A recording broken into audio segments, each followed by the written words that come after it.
Hi! క్విక్‌గా అయిపోయే recipe curd rice.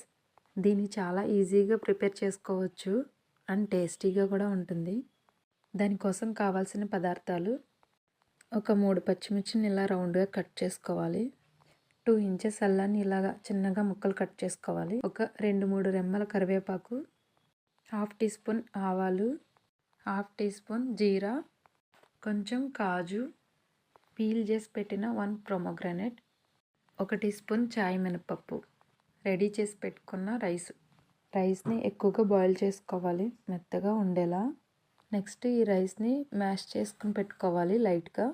Mash చేసి పెట్టుకున్న రైస్లో 1 కప్పు కర్డ్ వేసుకోవాలి. 1 కప్పు రైస్కి 1 కప్పు కర్డ్ వేసుకోవాలి. నెక్స్ట్ దాంట్లోనే కాచి చల్లార్చిన అరకప్పు పాలు వేసుకోవాలి.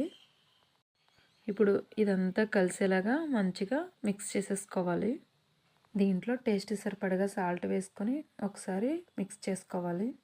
ఇలా చేసిన తర్వాత దీన్ని పక్కన పెట్టేసుకుని దీంట్లోకి పోపుని రెడీ చేసుకోవాలి.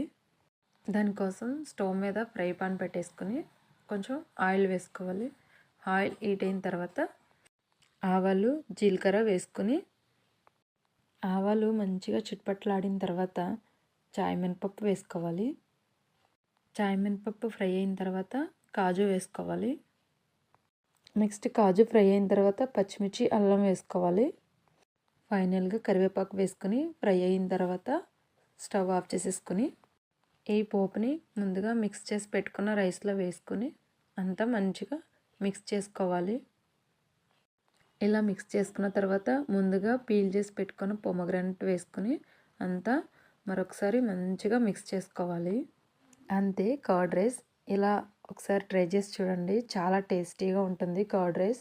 నా వీడియో నచ్చితే లైక్ చేయండి, మన ఛానల్ని సబ్స్క్రైబ్ చేసుకొని సపోర్ట్ చేయండి. Thanks for watching.